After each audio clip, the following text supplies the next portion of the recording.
It all began innocently enough, with the dings and notifications from Lisa's phone. Her face would light up each time a message came in, and I couldn't help but notice the excitement in her eyes. We had been together for several years, and I thought I knew her inside out. But little did I know that those notifications would lead to a journey I could never have anticipated. One evening, as we sat on the couch watching our favorite TV show, Lisa's phone buzzed incessantly. She seemed unusually distracted, her fingers tapping away on the screen. I asked her what was going on, and she hesitated before revealing, "I've reconnected with someone from my past." Curiosity piqued, I asked, "Who is it?" Her face took on a dreamy expression as she replied, "It's Max, my high school sweetheart. We found each other on social media, and we've been catching up on old times." Max? I remembered Lisa mentioning his name before, back when we were just friends. They had been inseparable during high school, but life had taken them in different directions. I couldn't deny that I felt a pang of jealousy, but I trusted Lisa completely. I had no reason to doubt her. As the days turned into weeks, Lisa's conversations with Max became more frequent and intense. She'd spend hours engrossed in her phone, sharing stories, inside jokes, and even the occasional late-night chat. It was as if she had transported herself back to her teenage years, reliving the excitement and passion of her first love. I began to feel like an outsider in my own relationship. Lisa was physically present, but her mind and heart seemed to be miles away, wrapped up in the virtual world she had rekindled with Max. It was painful to watch her drift away, and I wondered if she still loved me the way she used to. One night, as I lay in bed, I couldn't shake the feeling that something was off. I decided to investigate, partly out of insecurity and partly out of concern for our relationship. I unlocked Lisa's phone and started scrolling through her messages with Max. What I discovered shattered my world. The messages were more than just friendly catch-ups. They were filled with longing, affection, and even hints at a secret rendezvous. My heart sank as I saw pictures of Lisa and Max together, their smiles reminiscent of a time long ago. They had rekindled not only their friendship, but also their romantic connection. I confronted Lisa the next day, tears welling up in my eyes. I demanded an explanation, feeling betrayed and hurt. She admitted to seeing Max in person, to sharing stolen moments of passion, and to keeping it all hidden from me. Her confession was a painful stab to my heart, and I struggled to comprehend how the woman I loved could betray our trust in such a way. As I stared at her, the reality of our situation sank in. We were now faced with a choice, a crossroads in our relationship. Could we overcome this infidelity and rebuild the trust we had lost? Or was this the end of a love that had once felt unbreakable? Little did I know that this was just the beginning of a tumultuous journey, one that would test the limits of love, forgiveness, and the strength of our bond. After the shocking revelation of Lisa's affair with Max, our relationship plunged into an emotional turmoil that seemed insurmountable. The pain and betrayal I felt were like a heavy weight on my chest, and I found it difficult to function in my day-to-day life. Yet, despite the agony, a part of me couldn't let go of the love we had built over the years. In the days following our confrontation, I needed answers. I needed to understand why Lisa had strayed, why she had risked our relationship for a past love. We spent long hours talking, arguing, and sometimes even sitting in painful silence. Lisa's remorse was evident, and she expressed deep regret for her actions. She confessed that her reconnection with Max had rekindled emotions she thought were long buried. The innocence and intensity of their high school romance had resurfaced, and she felt torn between a familiar past and the future we had built together. I realized that this wasn't just about betrayal, it was about Lisa's own inner struggle. As much as her confession hurt, I couldn't deny the truth in her words. Love is a complex emotion, and it doesn't always follow a rational path. We all have moments when we are drawn back to what once was, to a time when life seemed simpler and love felt all-encompassing. Despite the pain, we decided to seek the help of a couples therapist. We both knew that our relationship had been seriously damaged, but we were willing to put in the effort to heal. The therapy sessions were intense, filled with raw emotions and difficult conversations. But slowly, we began to understand each other's perspectives and the factors that had us to this crossroads. I realized that I had my own shortcomings in our relationship. I had become complacent, taking our love for granted, and failing to nurture it as I should have. Lisa's reconnection with Max had forced me to confront my own negligence in our relationship. Over time, as we delved deeper into our feelings, something unexpected began to happen. Lisa and I found ourselves rekindling our own connection. We started to remember why we had fallen in love in the first place, the shared dreams, the laughter, and the moments of profound understanding. Our therapist guided us through the process of forgiveness and rebuilding trust. It was a slow and often painful journey, filled with setbacks and doubts. But with each step, we grew stronger as a couple. Lisa, too, showed a genuine commitment to repairing our relationship and making amends for her actions. As we moved forward, we knew that there were still many challenges ahead. The rekindling of emotions between Lisa and Max hadn't disappeared overnight, and we needed to find a way to address that issue. But for the first time in a long time, there was hope that our love could withstand the storm that had threatened to tear us apart. As Lisa and I embarked on the challenging path of healing and rebuilding our relationship, there was a lingering cloud of uncertainty that hung over us. The rekindled connection between Lisa and Max hadn't simply vanished, and we faced the daunting task of addressing the secret rendezvous that continued to take place behind my back. Trust, once shattered, is a fragile thing. While I had made the choice to forgive Lisa for her betrayal, it was far from easy to forget the painful images of her with Max, to erase the haunting messages I had discovered on her phone. Despite our efforts in therapy, the specter of their clandestine meetings loomed large in my mind. Lisa, too, was aware of the shadow cast by her ongoing interactions with Max. She understood that for us to move forward, she needed to sever the emotional ties that bound her to her past love. It was a difficult decision, one that required her to confront her own emotions and the choices she had made. Together, we decided to establish clear boundaries. Lisa would have to cut off all contact with Max, no matter how challenging it might be. She understood that this was the only way for us to heal and rebuild trust. However, old habits die hard, and breaking free from the emotional grip of her high school sweetheart proved to be an arduous task. As the weeks passed, I noticed moments of doubt and hesitation in Lisa. She would occasionally slip back into the comforting world of her conversations with Max, only to pull herself away with guilt and regret. It was evident that the emotional connection between them ran deep, and letting go was more complicated than she had initially thought. During this time, I had to grapple with my own insecurities and fears. I couldn't help but wonder if Lisa's heart still belonged to Max, despite her efforts to move forward with me. The pain of feeling like a placeholder in her life was a constant battle, but I remained committed to our journey of healing. Our therapy sessions took on a new intensity as we navigated this precarious terrain. Our therapist helped us establish clear communication channels, allowing us to express our fears, frustrations, and hopes openly. It was through these conversations that Lisa gradually began to understand the depth of my pain and the importance of our commitment to rebuilding our relationship. Ultimately, it was Lisa's determination and love for me that prevailed. She made the difficult decision to sever all ties with Max, no matter how much it hurt. She blocked his number, unfollowed him on social media, and deleted their old messages. It was a painful farewell to a chapter of her life that had been reignited, but needed to be extinguished. Our journey was far from over, and the wounds were still fresh. The secret rendezvous had come to an end, but the scars of their past encounters lingered. We had taken a significant step forward in rebuilding our relationship, but the road ahead remained uncertain. As Lisa and I navigated the aftermath of her secret rendezvous with Max and worked toward rebuilding our relationship, we were faced with the daunting task of confronting the consequences of her actions. The wounds of betrayal were still fresh, and the path to healing was fraught with challenges. The decision for Lisa to sever all ties with Max was undoubtedly a necessary step, but it came with its own set of challenges. She struggled with the absence of someone who had once been an integral part of her life, and it was evident that letting go of her past love was a painful process.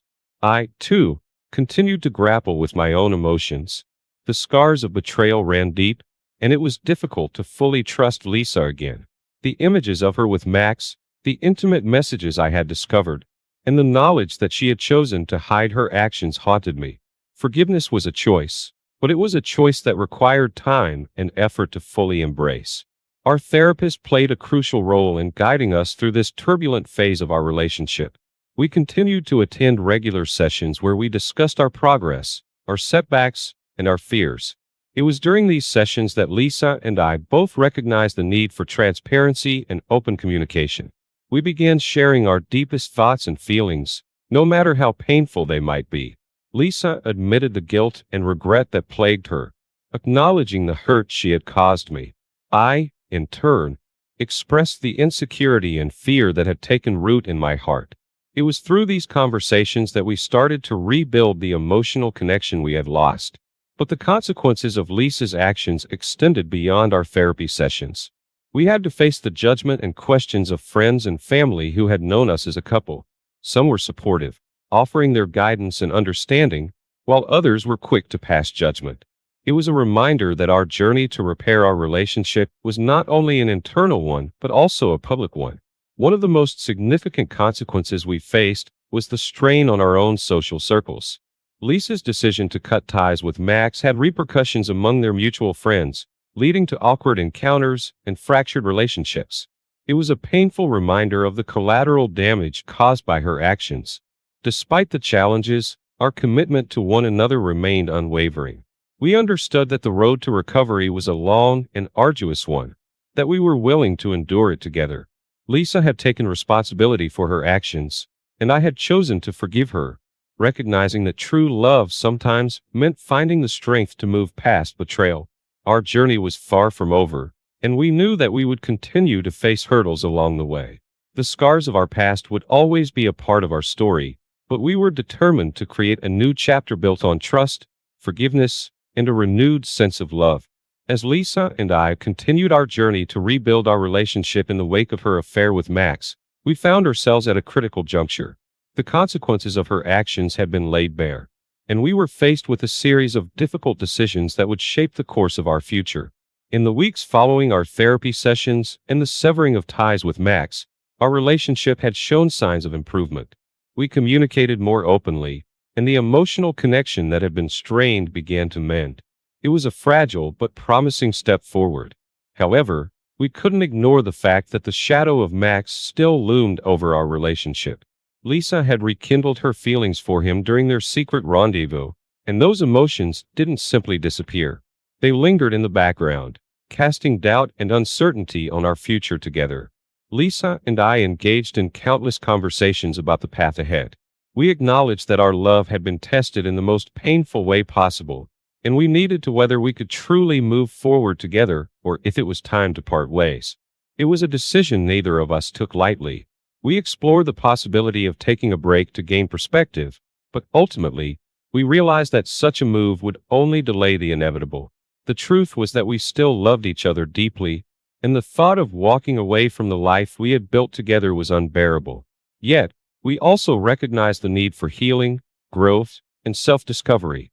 Lisa needed time to fully let go of her past feelings for Max, and I needed time to rebuild trust and confidence in our relationship. We decided to embark on a journey of self-improvement and reflection individually while remaining committed to each other. For Lisa, this meant seeking therapy to delve deeper into the underlying issues that had led her to betray our trust. She was determined to understand herself better and to ensure that her actions would never repeat themselves. It was a courageous step towards self-improvement and personal growth. I, too, sought counseling to address my own insecurities and fears. I realized that I needed to let go of the painful images of Lisa with Max and learn to trust her again. The journey was challenging, but I was committed to giving our love a second chance.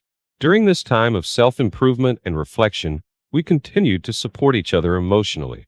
Our love remained the foundation upon which we built our individual growth. We acknowledged that the road ahead was uncertain, and there were no guarantees that we would emerge from this trial unscathed. The decision to stay together was a leap of faith, a testament to the enduring love we shared. It was a choice to fight for our relationship, to overcome the odds stacked against us, and to emerge stronger and wiser on the other side. We knew that the path to healing would be long and challenging, but we were determined to face it together. As Lisa and I made the difficult decision to stay together and work on rebuilding our relationship, we embarked on separate journeys of self-discovery and personal growth. Our love had been tested, and we were determined to emerge from this trial as stronger individuals and a more resilient couple. For Lisa, therapy became a crucial part of her healing process. She delved deep into her emotions and past experiences to understand the root causes of her actions. It was a challenging journey filled with tears, introspection, and moments of revelation. Through therapy, she confronted her insecurities, her longing for the past, and the mistakes she had made. I, too, continued my counseling sessions to address the wounds of betrayal and my own insecurities. I needed to learn to trust again, not only Lisa but also myself. I had to let go of the painful images of her with Max and believe in the possibility of a renewed, faithful love. Our separate journeys were marked by moments of introspection and growth. We both recognized that a healthy relationship required two whole individuals, not defined by their past mistakes, but by their capacity to learn and change. The love we shared served as the foundation for our personal development. During this time, we also explored our individual interests and hobbies. Lisa rekindled her passion for painting, while I threw myself into my work and discovered a love for cooking. These activities not only provided us with a sense of fulfillment, but also allowed us to regain a sense of individuality within the context of our relationship. We continued to attend couples therapy sessions, where we shared our progress, setbacks, and newfound insights.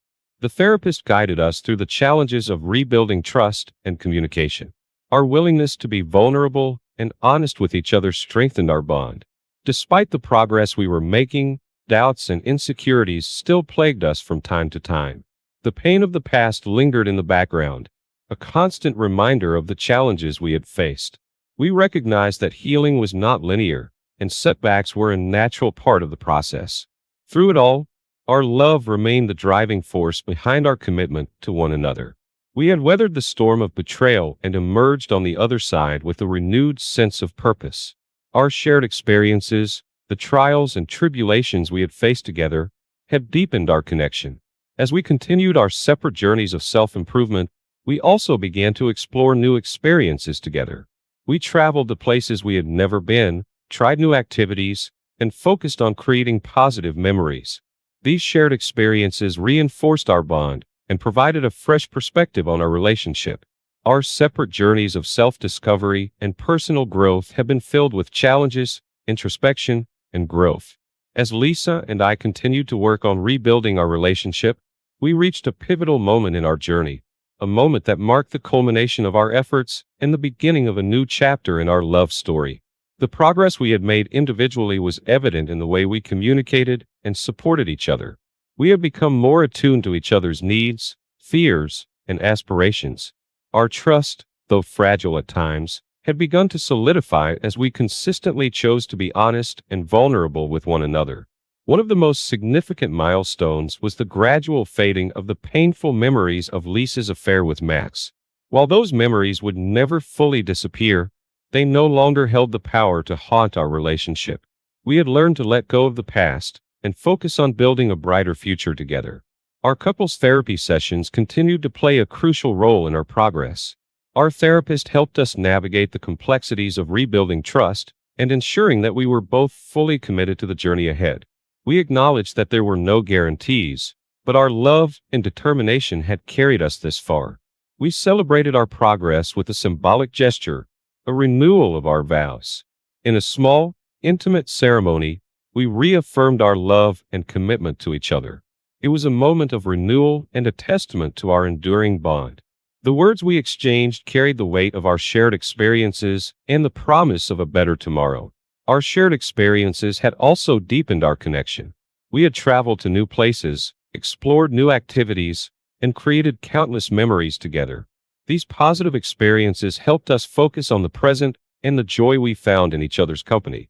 However, we were not naive to think that our journey was without its challenges. Trust, once broken, required continuous effort to rebuild and maintain. We understood that there might still be moments of doubt and insecurity, but our commitment to one another remained steadfast. Our friends and family, who had witnessed our tumultuous journey, were cautiously supportive. They had seen the transformation in our relationship and were hopeful that we had turned a corner. It was a reminder that love and forgiveness could triumph over even the most difficult of circumstances. As we looked to the future, we knew that our love story was forever changed by the trials we had faced. We had learned the importance of communication, trust, and the resilience of love. While we couldn't erase the past, we could shape the narrative of our future together. In the end, our journey served as a testament to the enduring power of love, forgiveness, and the strength of the human spirit. Our love had been tested in ways we could never have imagined, but we had emerged from the darkness into the light of a new beginning. And so, with renewed hope and a deeper appreciation for each other, we continued to write the pages of our love story, one filled with the promise of a brighter tomorrow. Our journey was far from over, but we were more prepared than ever to face whatever challenges lay ahead. Hand in hand, the early morning light filled the hospital room, softly enveloping the three women standing guard at the man's bedside. He lay silent, his once muscular body now gaunt with pain, ravaged from the inside by cancer. A petite brunette in her mid-40s pressed the man's hand to her cheek. Her curly shoulder-length hair hid her beautiful tear-stained face. Next to her sat her counterpart, a woman in her mid-20s. On the other side of the bed sat a 30-year-old tall, attractive blonde woman with the same facial features as the man in the bed. She was lovingly wiping her father's now bald head. Their silent vigil was interrupted by a quiet knock at the door. A tall, blonde-haired man poked his head inside. "Sis, is he awake?" he asked the blonde in a whisper. "Not now, Tim," Angie answered. "He's only awake for a short time. The morphine keeps putting him to sleep." "Molly," he said softly, turning to the older brunette, "can we come in?" She looked up at him, smiled weakly, and nodded. He stepped back and opened the door. A very attractive woman in her 50s walked into the room, embarrassed. Her long hair, consisting of a thick mixture of blonde and silver strands, flowed freely over her shoulders. Even at her age, she still had a body that women 20 years younger would envy. "Molly," she greeted softly. "Gwen, please come in." Angie stood up and looked at Molly. Molly smiled encouragingly and nodded. The young blonde turned to her guest again. "I think you can sit here, Mom." "Thank you, Angie." To what followed was a chess game between humans. Each move of one of the human chess pieces caused another piece to move. Each move to the king triggered a counter move to defend it. Finally, there was silence in the room. Gwen now sat on the other side of the bed from Molly and her daughter, Jessica. Angie had moved to a chair in one corner, and Tim was sitting on a chair in the other corner. "Thank you for letting me come today," Gwen said quietly. "When the kids told me that Joe was going to spend the rest of his time at home, I had to ask to see him." "It was the right thing to do," Molly said tiredly. "I discussed it with Joe, and he agreed. He won't need visitors once we get him home today. So I'm glad you could be here before he's discharged." He groaned softly as his eyes slowly opened. Eyes that hadn't looked at each other in over a decade now met. "Gwen," he whispered softly. "I'm here, Joe," she whispered. "Where's Molly?" "I'm here, honey," his wife said softly, stroking his arm. He smiled weakly, looking into his wife's soft brown eyes. Looking around the room, he turned his attention to everyone present. "We are gathered here today," he grinned, hearing a few chuckles. Opening his eyes, he took a deep breath. He cleared his throat and stared at his ex-wife. "Okay, Gwen," he said weakly. "Say what you need to say. I'm sorry if I doze off. I can't stay awake." "I understand, Joe," Gwen said. "I'll be brief, but if you do fall asleep, please don't worry. Most of what I have to say is about our children anyway." He nodded, and she took a deep breath. "Joe, I just wanted to say goodbye to you. It's already been said, 10 years ago." "Yes," she said with a slight tremor in her voice. "I remember, but when I heard you were dying, I realized there was something else I needed to tell you." "I'm sorry," she whispered tensely. "Please, Joe, tell me you forgive me." They stared at each other in silence for a moment before Joe sighed. "You're forgiven," he said softly. Gwen leaned back, clearly surprised by his answer. "Just like that?" she asked. He snorted. "No, not just like that. It took years to say it and mean it. Molly was the key." He wrinkled his nose in pain and let out a muffled groan. Reaching out, he pressed the button on the morphine drip. After a few seconds, his breathing became deeper and his face visibly relaxed. A few minutes later, he was asleep. "I'm sorry, Gwen," Molly said softly. "He's going to be away for a while. I know it's probably not what you were hoping for." Gwen shook her head. "Actually, it was more than I could have hoped for. I could only dream that he would say he forgave me. I know I have you to thank for that." "No," Molly said softly, shaking her head. "I could never get Joe to do anything he didn't really want to do. I know he'd do things for me that he'd rather not do, but he'd never do anything he didn't think was right. Hi, I'm still grateful to him for finding someone like you after I lost his love." "You didn't lose his love, Mom," Angie hissed. "You threw it away." "I know, Angie," Gwen replied sadly, "and it's something I'll regret for the rest of my life." "You regret it too, don't you?" Angie snorted and then sat silent, her lips pressed together as if she'd eaten a lemon. "My soul, we all regret things we wish we hadn't done, or things we hoped might have turned out differently. Some of it we couldn't control, and some of it we brought on ourselves. My biggest regret is that I let myself go crazy in those months." "Don't try to make excuses," Angie snapped. "No, I didn't say I wasn't responsible for my actions, just that my thinking was very distorted at the time. There was a lot going on back then. I doubt you or Tim were aware of it. I know that neither your father nor I ever told you the details of everything that happened. Joe chose not to because he thought I had betrayed him. Not you too, since you were both gone. I never told you about it because, well, because it would make you hate me even more than you already do." "I don't hate you, Mom," Angie said coldly. "I hate what you did. Not you. But I will never sit still and listen to someone minimize the devastation and pain your betrayal has caused. Angie, Tim, please believe me when I say that I never thought about how much pain my actions would cause." "How could you not, Mom?" Tim said calmly from his seat. "You must have known that cheating on your father would hurt him. You and our family were his whole world." Gwen nodded. "You're right. I knew what I was doing was wrong, but I ignored the consequences. When I let myself think about it, I realized at once how much danger I was putting my marriage in. Unfortunately, that realization only came when I was already involved in an affair. By then it was too late. During the divorce, everyone asked me why I had done such a terrible thing. I wish I had a better explanation than the pathetic excuses I made at the time. I've had 10 years to analyze my actions, and I think I now have a better idea of what happened." "It's not an excuse," she said, looking coldly at her daughter. "It's just an explanation of how it happened. Until now, I've been reluctant to admit the reasons because they made me look as selfish and superficial as I was. Simply put, several things had happened at the same time that had given me the opportunity to change Joe, and I had arrogantly and foolishly gone along with it." "Gwen," Molly said softly, "you are a very beautiful woman.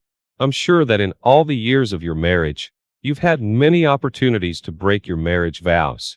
Gwen smiled weakly at her ex-husband's wife. "Thank you, and you're right. I've had many opportunities, but not like this. Joe started traveling again after he got a big contract. I knew he'd taken it to help pay for Angie and Tim's college. We discussed it, and we're in agreement. It was only for 6 months, but it affected me worse than I could have imagined. When he traveled early in our marriage, I had the kids to help me cope. Now that they were both in college, I was alone. I felt so old and alone. Then at work, I started being stalked by a young, handsome man. I realized Douglas was only doing it for sex, but when you get attention from a handsome, rising corporate star, it's very flattering." Angie snorted as a pained look of disappointment appeared on Tim's face. Gwen quickly continued. "As I said," she said quietly as she looked at her children, "I've been arrogant and selfish. I know that doesn't excuse what I did, but I hope you can understand how I let it happen. I want you to know that there was never anything in this that your father did or didn't do. It was my fears, and then my ego that opened the door. I never stopped loving him, even during the affair." "How can you say that, Mom?" Angie grinned. "You slept with another man. I know you don't believe it, but it's true. The problem wasn't that I didn't love your father. I did. The problem was that I loved myself more. During this time, I was putting my needs and wants above the needs of my family and your father. For 4 months, I used my feelings of unhappiness to justify betraying my marital vows. When I finally came to my senses, I cut the affair short. But the seeds of destruction had already been sown. I hoped I could come to terms with it, and spare your father the pain of finding out his wife was a cheating whore. I knew there was a good chance he would divorce me if he found out. Then why did you have to tell him, Mom? Tim said sadly. Was it just to ease your guilt? Angie intervened. No, honey, that wasn't the only reason. Yes, my guilt was eating me alive. I knew your father could see that things had changed after that contract. That year after my affair, things were so tense between us at times. I realized that sooner or later I would have to confess to him. However, fate stepped in and did it sooner than I had hoped. When I broke off my affair with Douglas, I knew that neither of us wanted it to be known. In fact, he had more to lose than I did. He was married to the daughter of one of our board members and was the star project manager of our corporation. He was about to become the youngest vice president of our corporation. So when I ended the affair, I set one condition. He was never to have any contact with Joe or work with him on any project.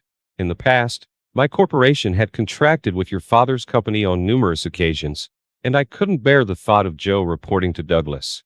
Douglas would always have the secret knowledge that he had slept with me, and he may have influenced your father in some way. I couldn't have him disrespecting Joe. Sounds silly, doesn't it? After all these months of me disrespecting your father? Douglas, of course, agreed. It seemed like everything would be all right if I could get over the guilt. And then that bloody government contract came along. It was potentially worth millions. And I knew that Douglas would take the lead on any GSA project if we won it. I also knew that Joe's company would be deeply involved in the project. After we won the bid, my fears were realized. It was announced that Joe would lead the engineering team, which is an integral part of the project. Of course, he would report to the project manager, Douglas. I met with Douglas and reminded him of our agreement. But he told me that business is business and refused to step aside. I guess he didn't believe I would follow through on my threat. He was wrong. Gwen paused and took a deep breath. The tears streaming down her face testified to the pain the memories were causing. Your father handled my confession as I expected. He sat stoically and listened, asking a few clarifying questions. I watched him gather the necessary information before making a decision. When I saw a tear running down his cheek, I knew it was going to end badly for us. The next day, he removed himself from the team. I don't know if he was trying to do the right thing and protect his company's interests, or if he suspected what would happen when he left. Either way, things worked out just fine for your father as all hell broke loose. He was a key figure on that team. So when he tried to leave, it got everyone's attention, including the bigwigs in both of our companies. When they started asking questions, their assistants started digging for answers.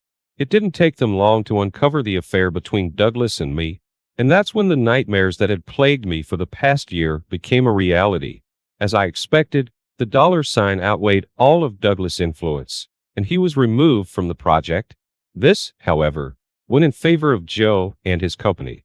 The awkwardness of the situation prompted my corporation's management to offer his company a larger percentage of the contract profits, and he ended up getting a promotion. Things weren't going so well for Douglas and me. What did you expect? Tim commented coldly. I didn't expect it, dearie, Gwen said softly. Not even then. The embarrassment of her confession was etched on her normally pretty face. It was obvious that she had been carrying this burden for years. I couldn't even imagine how bad it would be. Douglas and I tried to find another job, but found that we were actually on the blacklist. Apparently, Douglas' father-in-law took his family and daughter's shame very personally. As a result, Douglas was sent to all sorts of unpleasant projects in the most disadvantaged third-world countries. After spending several years bouncing from one armpit of the world to another, he finally gave up. He gave his wife a divorce and crawled away with nothing. Last I heard, he was selling insurance in Detroit. Since he was a couple rungs above me in the corporation, he was still considered one of my bosses. I know the company feared a lawsuit, so they promoted me. I was transferred back to some office that will never see the light of day.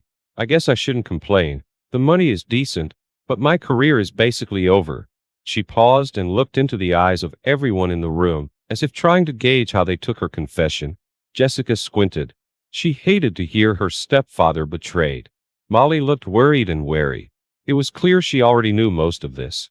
Just the looks from Tim and Angie made her flinch. The hurt and disappointment in their eyes seemed to be beyond her. Slowly, she pulled herself together and continued.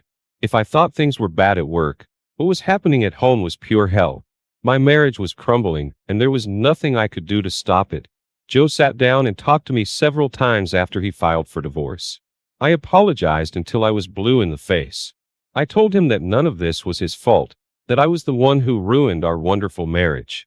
He said he couldn't be too wonderful if he wasn't wonderful enough to keep me out of Douglas' bed. That was painful. I understood why he was bitter and why he said it, but it still hurt. Joe asked me why I had cheated. My answer was just a string of excuses. After that, he stopped all communication with me. At first, I was angry and upset. I was angry at myself for bringing all this down on us. And I was disappointed at Joe for not trying to help save the marriage. Please, Mom, Angie growled. If Dad had cheated on you, would you forgive him and fight for the marriage? Gwen shook her head slowly and smiled sadly. We both know the answer to that question, Dove. I would have been far more vindictive and would have tried to hurt him. I didn't really blame him. I was angry because I saw our 20-year marriage going downhill. I knew I had pulled the plug, but I was furious that I couldn't stop it. Only Joe had the chance to save it, and he chose not to. You know, if he really wanted to make my life hell, he would have taken me back. There were a few sighs. You always had a way with words, didn't you, Mom? Angie grinned. That's not what I meant, and you know it, Angie, she said with tears in her eyes. What do you mean, Mom? Tim asked softly, standing behind her back. I would do anything to show your father how sorry I am for ruining us. I would have humiliated myself to the point of shaming the old Tijuana whore, just so he could find a way to love me again. But that night, when I told him about my cheating, I knew it would never happen. Even through my tears, I saw how deeply I had hurt the man I claimed to love. I swear I saw his love for me die right before my eyes. Our marriage was over. I saw it in his eyes. He had to move on, Mom, Tim said softly. We all did. Yes, I know. I also know that I still have some struggles. You kids have helped me a lot with that. I know that at first you were angry with me. No, more like furious. You had every right to be, but you didn't abandon me. I'm not sure I could have survived that. I'm grateful Joe didn't turn you against me. Dad would never do that, Tim said quietly. No, Gwen said, shaking her head. No, it wouldn't have been him. She smiled sadly at her son, and then turned to Molly. Do you know that I prayed that somehow I could get my marriage back? I have prayed and begged God to somehow change Joe's heart and mind and give me another chance. I know I didn't deserve it, but I wanted it. I clung to that dream for over a year. Then Angie told me that he started seriously dating you, Molly. That's when I realized my prayers weren't going to be answered. It wasn't until you and Joe got married that I seriously tried to get my life together. I started dating again, and that's when I found out what my marriage was like before I ruined it. We had something really good, but I had forgotten how special it was. But I was reminded of it when I started dating again. Gosh, how I was reminded. I dated quite a lot, but it always led to me starting to compare them to Joe. And after that, it didn't last long. There is a special intimacy between lovers that only comes with time. Only someone who has already made love to you many times knows when you want to be taken by force, with unbridled passion, and when just gentle caresses and a soft kiss will take you to the limit. You can't imagine how humiliating it is to realize that just because you want your lover to know these things, it's not going to happen.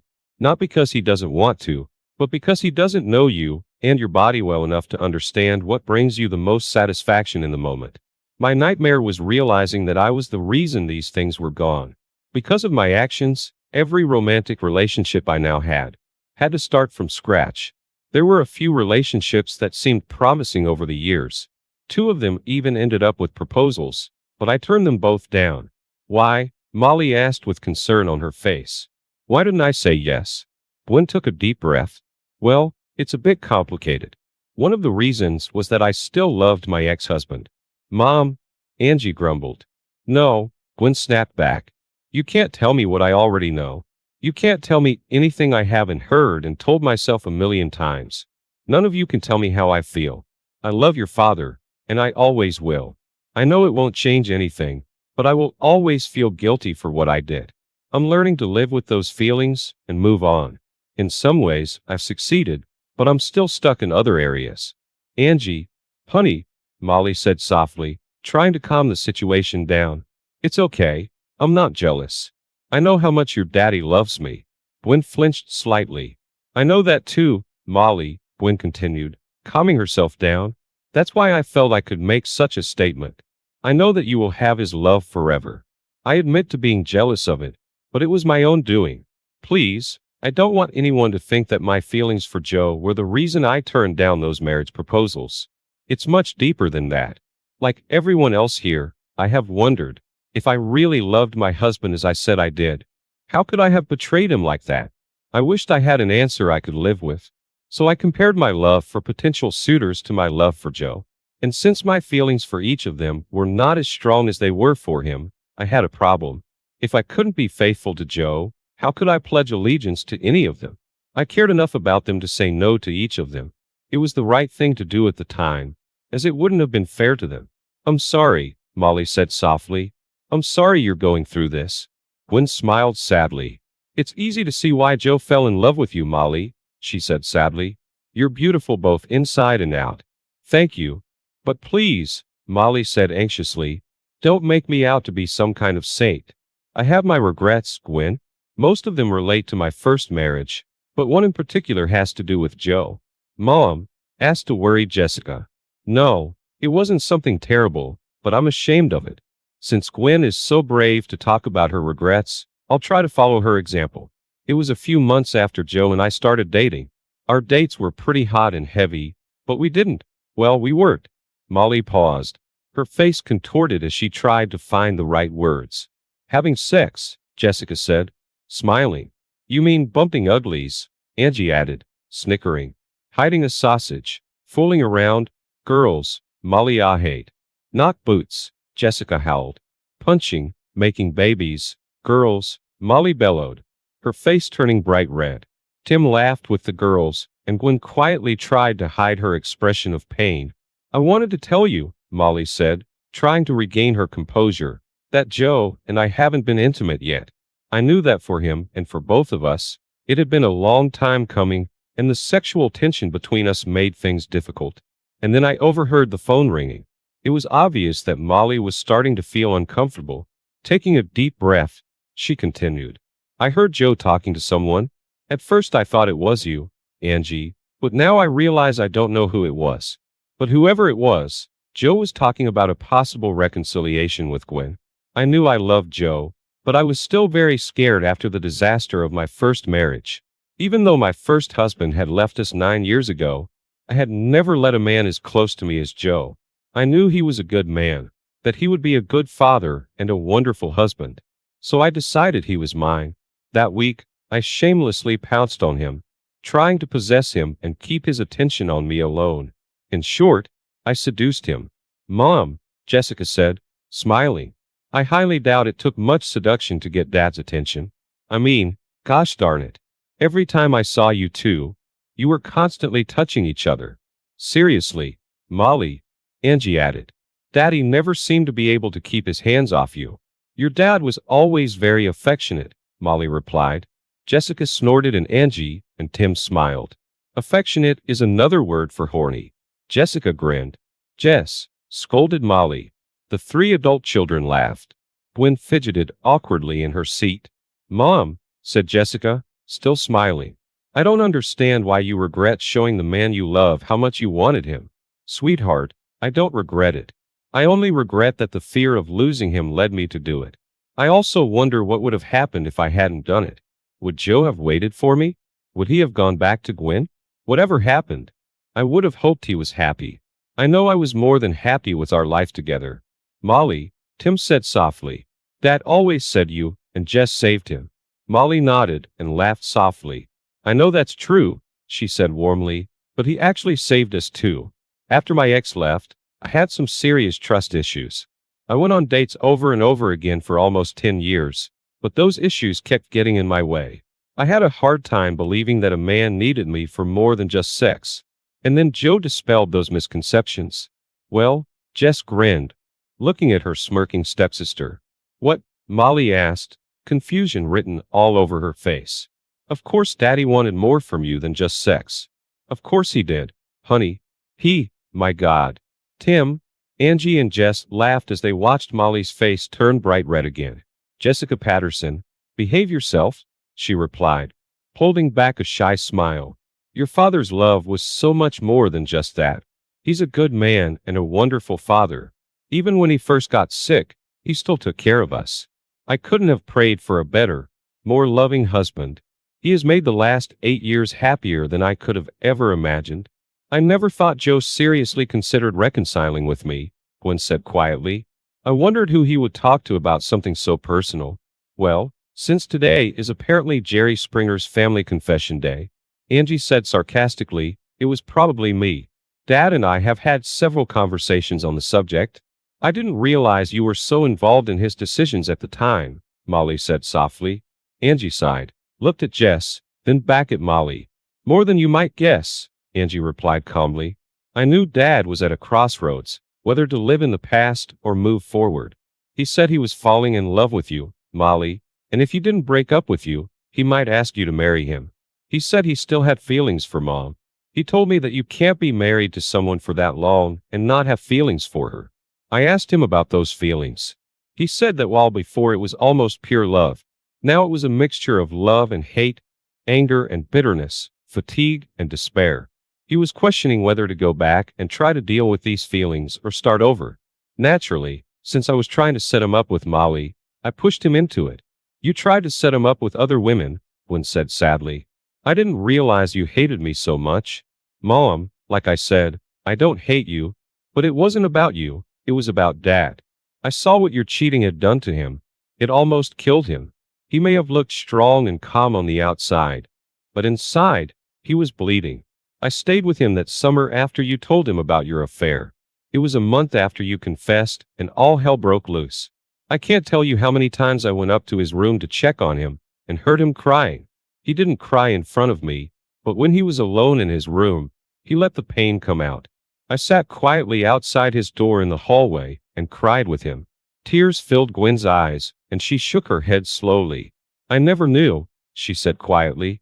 I knew I had hurt him, but I never saw any sign of his pain except for his occasional outbursts of anger. That's because he didn't want you to see it. He didn't want you to have the satisfaction of knowing how much you hurt him. I never wanted to hurt him like that. I was selfish and completely focused on what I wanted and needed, but I didn't maliciously try to hurt your father. Whether you did it intentionally or just out of your own stupidity is not that important, Mom. The fact is that you did.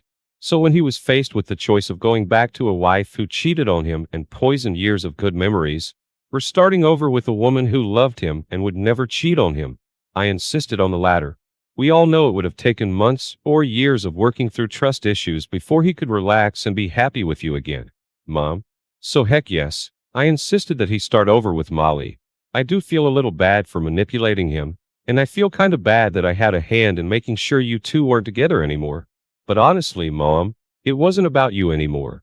It was about my father's happiness. And I believed, and I still believe, that he was happier with Molly than going back and trying to get over the nonsense of rebuilding his marriage to you. Angie, I didn't realize you played the role of matchmaker so well, Molly interjected gently. I'm torn between scolding you and hugging you and thanking you. Well, Jessica intervened. She didn't do it entirely on her own. I have my own confession to add to all this. Jess, Molly asked in surprise. Mom, you know I met Angie in college. She was an upperclassman who tutored me my freshman year. We became friends, and it didn't hurt that she had a cute little brother a couple years older than me. She looked at Tim and smiled sadly, then turned back to her mother. I was still living at home, and Angie came to visit me a few times. I could tell she was watching you very closely. When I brought it up with her, she shared her thoughts that you and her father would be the perfect couple. The next year, I was going to move to campus, and I was worried about you being alone. I guess that's when we conspired to find a way to get you two together to see if there was any chemistry between you. I met Tim a few times before Angie invited me to spend the weekend at their house. When I first met Joe, I fell in love with him immediately. Angie snorted with laughter. She fell in love with him almost as fast as you did, Molly, Angie snorted. Bullshit, Jessica snapped back, smiling. I fell in love with him at least a whole week faster than my mother did. It took her that long to pull her head out of her ass and accept the fact that she loved him too. Jess tongue. Molly stated firmly and allowed herself a small smirk. Jessica playfully stuck her tongue out in her mother's direction and smiled innocently. Anyway, now that I'm hooked, we started planning how to get you two together. Angie came up with the idea of inviting you and me to visit for the weekend. I'm sorry to say that to cover our plan, we used the story that I loved him very much and wanted my mom to meet him. Jessica turned to Tim. I'm sorry, Tim. I guess I never apologized to you for giving the impression that I took us more seriously than I really did. You were a great guy when we were dating, and obviously I was very attracted to you. But you weren't in love with me. I know, Tim interjected. I couldn't figure out what was going on at first. I knew I liked you more than you liked me, but that first visit to my house was a surprise. Then when I saw you with your father, I was even more confused.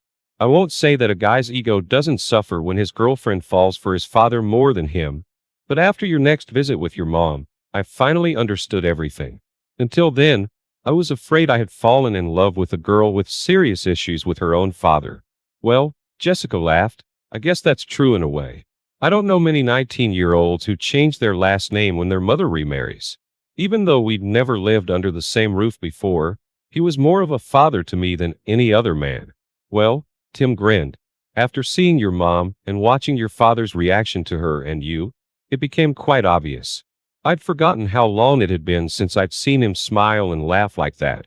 The silence in the room was filled with both smiles of reminiscence and anxious regret. Well, Tim said quietly, since everyone else has confessed to some deep, dark secret, I guess it's my turn. When all eyes turned to him, Tim cleared his throat. I just wanted to let you know that you'll probably read something in the papers next week that might upset you. And yes, it's true. I am the lost Kardashian sister, and I recently got engaged to Bruce. Excuse me, Caitlyn Marie Jenner. Jerk, snorted Angie. The room filled with sporadic laughter, a stark contrast to the earlier mood. Just like his father, Gwen and Molly said at the same time. Both women looked at each other in surprise before Tim stepped back into the conversation. Thank you, he said, smiling warmly. I couldn't think of a better compliment. The laughter died down, and there was an awkward silence before Gwen stood up gracefully. Molly, she smiled sadly. Thank you again for letting me come here today. I'm still trying to move on with my life. This meeting was a big step for me. Thank you for letting it happen. You're welcome, Gwen. And I hope you can move on and live a wonderful life. It was mostly Joe's decision, although we both felt that something good could come out of it. If you didn't feel that way, I wouldn't have agreed. I wouldn't let anyone hurt my husband. I wish, Gwen whispered. I wish I could be as passionately devoted. She looked at her son. Tim, will you take me to the hotel? He nodded and gathered his things. Gwen looked back at the frail man sleeping on the bed. Molly, please tell Joe he's in my prayers, as are you and Jessica. I will, and thank you. Gwen turned and slowly walked out of the room. As soon as she was on the other side of the door, tears streamed down her face and she sobbed softly. She realized that this was the last time she would see the love of her life alive. 2.5 weeks later, Joseph Randall Patterson, 53, passed away. He died in his sleep while at home surrounded by his loving family. The funeral service was bittersweet. Molly sat between Jessica and Angie in the front row. To the surprise of some in attendance, Gwen also sat in the front row between Angie and Tim. After the service, friends and family expressed their condolences and then left, heading for the family reception. Now, all three adult children surrounded Molly as she stood outside the limousine. Molly, Angie said softly, I want to thank you again.